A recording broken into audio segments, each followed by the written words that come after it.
Hello viewers, আজ আমি আপনাদের বোঝে না সে বোঝে না ধারাবাহিকের নায়ক অরণ্যর আসল পরিচয় সম্পর্কে জানাবো। বোঝে না সে বোঝে না ধারাবাহিকের এই জনপ্রিয় অভিনেতার আসল নাম হলো যশ দাশগুপ্ত। ইনি 10ই অক্টোবর 1985 সালে জন্মগ্রহণ করেন।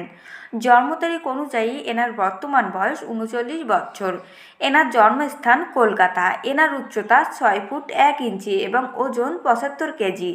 এনার শিক্ষাগত যোগ্যতা গ্র্যাজুয়েট। এই অভিনেতার চোখের রং ও চুলের রং কালো। এনার ধর্ম হিন্দু এবং এনার জাতীয়তা ভারতীয়। ইনি বিবাহিত আর এনার বর্তমান স্ত্রীর নাম নুসরাত জাহান।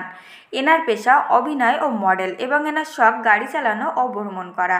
এনার প্রিয় খাবার মটন বিরিয়ানি এবং এনার প্রিয় পশু কুকুর। এনার প্রিয় জায়গা সুইজারল্যান্ড এবং এনার প্রিয় রং সাদা ও কালো। এনার প্রিয় নায়ক মিঠুন চক্রবর্তী এবং প্রিয় নায়িকা রচনা ব্যানার্জি। ইনি 2007 সালে পাগল প্রেমী নামে একটি সিনেমাতে প্রথম অভিনয় করেন। এরপর বোঝে না সে বোঝে না ধারাবাহিকে মুখ্য চরিত্রে অভিনয় করেন আর বেশ জনপ্রিয়তা অর্জন করেন। এরপর ইনি আরও দুটি সিনেমাতেও কাজ করেছেন। তো ফ্রেন্ডস, আপনাদের যদি যশ দাশগুপ্ত সম্পর্কে তথ্যগুলো ভালো লেগে থাকে অবশ্যই ভিডিওটিকে একটি লাইক করবেন আর চ্যানেলটিকে সাবস্ক্রাইব করে সঙ্গে থাকবেন।